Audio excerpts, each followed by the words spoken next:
Big boss season 8ൻ്റെ ആരംഭം നാളെ അല്ലെങ്കിലും നാളെ തന്നെയാണെന്ന് തുടങ്ങുന്നതെന്ന് പറയാം. കാരണം നാളെ അഗ്നിപരീക്ഷയാണ്. ഇന്നൊരു ദിവസം കൂടെ കഴിഞ്ഞാൽ നാളെ അതിൻ്റെ അഗ്നിപരീക്ഷ ആരംഭിക്കാൻ വേണ്ടി പോവുകയാണ്. അതിൻ്റെ തുടങ്ങാൻ വേണ്ടി പോവുകയാണ്.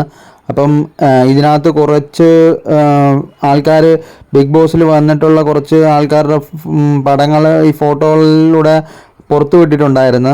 അതിൽ ചില ആൾക്കാരെയൊക്കെ നിങ്ങൾക്കും കണ്ടു കഴിഞ്ഞാൽ അറിയാൻ പറ്റും. ശരിക്കും അത് വ്യക്തമായിട്ട് കാണിച്ചിട്ടില്ലെങ്കിൽ കൂടി ചില ഭാഗങ്ങൾ കാണുമ്പോൾ അവരാരൊക്കെയാണെന്ന് നമുക്കൊക്കെ മനസ്സിലാക്കാനും തിരിച്ചറിയാനും സാധിക്കുന്നതേ ഉള്ളൂ. അപ്പം ബിഗ് ബോസിൽ ഇപ്പം രഞ്ജിനി ഹരിദാസിൻ്റെ ഒരു പ്രൊമോ വന്നിട്ടുണ്ടായിരുന്നു. അപ്പം ഈ മത്സരത്തിൻ്റെ ഈ ഒരു അഗ്നിപരീക്ഷയുടെ ഒരു ഇതുമായിട്ട് ബന്ധപ്പെട്ടുള്ള കുറച്ച് കൂടുതൽ വിവരങ്ങളും അതുപോലെ ചെറിയ ചെറിയ കാര്യങ്ങളുമൊക്കെ ഇനി വരാൻ പോകുന്നുണ്ട്. അപ്പോൾ അത് വരുമ്പോൾ നമുക്ക് മനസ്സിലാക്കാൻ പറ്റും. പിന്നെ നാളെയാണ് ഇതിൻ്റെ അഗ്നിപരീക്ഷ നടക്കാൻ വേണ്ടി പോകുന്നത്. അഗ്നിപരീക്ഷയിലേക്ക് വരുന്നത് മുഴുവനും കോമണേഴ്സ് ആയിട്ടുള്ള ആൾക്കാരാണ്. അപ്പോൾ അവരിൽ തന്നെ ഏറ്റവും നല്ല കഴിവുള്ളവരും തീ പാറുന്ന ഉജ്ജ്വലമായ പ്രകടനം കാഴ്ചവെക്കാൻ കഴിയുന്ന ആൾക്കാരുമൊക്കെ ഉണ്ടെന്നൊക്കെയാണ് നമുക്കറിയാൻ സാധിക്കുന്നത്.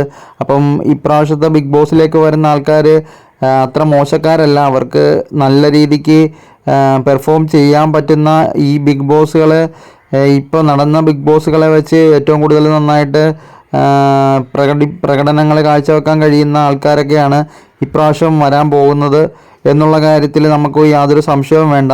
അതുപോലെ രഞ്ജിനി ഹരിദാസ് അവരെയൊക്കെ നല്ല രീതിക്ക് തന്നെ ഒരു ജഡ്ജസിൻ്റെ ഒരു ഇതിൽ നിന്നിട്ട് അവരുമൊക്കെ ഇതൊക്കെ ഓരോ ഈ വീഡിയോയിലും നല്ല രീതിക്ക് തന്നെ അവരുടെ ഒരു ഇതൊക്കെ ഉണ്ടാകും. അപ്പം അതൊക്കെ നമുക്ക് കണ്ടറിയാം എങ്ങനെയായിരിക്കും ഇപ്രാവശ്യത്തെ ബിഗ് ബോസ്. ഇച്ചിരി വ്യത്യസ്തപരമായിട്ടാണ്. അപ്പം അതെങ്ങനെ ഏത് രീതിയിലായിരിക്കും എന്നൊക്കെ നമുക്കറിയാം. പിന്നെ ഈ ബിഗ് ബോസിനകത്ത് ഓരോ ടാസ്കും ജയിക്കുക എന്നുള്ളതും ആ ടാസ്കുകൾ മുൻപോട്ട് കൊണ്ടുപോകുമ്പം അത് നല്ല രീതിക്ക് ആക്റ്റീവായിട്ട് നിന്ന് ചെയ്യുക എന്നൊക്കെ ഉള്ളതാണ് ഓരോ കണ്ടസ്റ്റൻസിനും ഉള്ള ഏറ്റവും വലിയ ടാസ്ക്.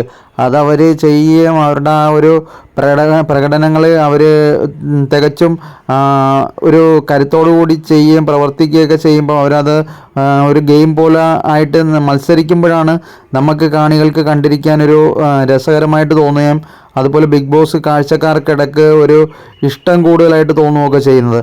അപ്പം ഓരോ കണ്ടസ്റ്റൻസും വളരെ നന്നായിട്ട് പെർഫോമൻസ് ചെയ്യാൻ കഴിവുള്ളവരായിരിക്കും. അങ്ങനെ ചെയ്താൽ മാത്രമാണ് നമുക്ക് ആ ഒരു ഷോയോട് കൂടുതലായിട്ട് ഇഷ്ടവും താല്പര്യമൊക്കെ തോന്നുന്നത്.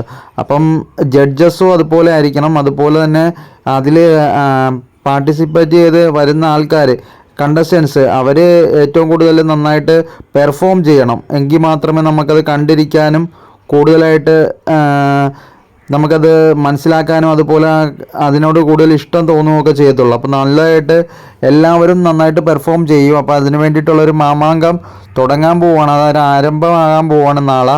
അതിൻ്റെ ഒരു കൊടിയേറ്റം എന്ന് തന്നെ പറയാം. അത് നാളെയാണ് ആ അഗ്നിപരീക്ഷ തുടങ്ങാൻ പോകുന്നത്. അപ്പോൾ നമുക്ക് കണ്ടിരുന്നറിയാം എന്തൊക്കെയാണ്.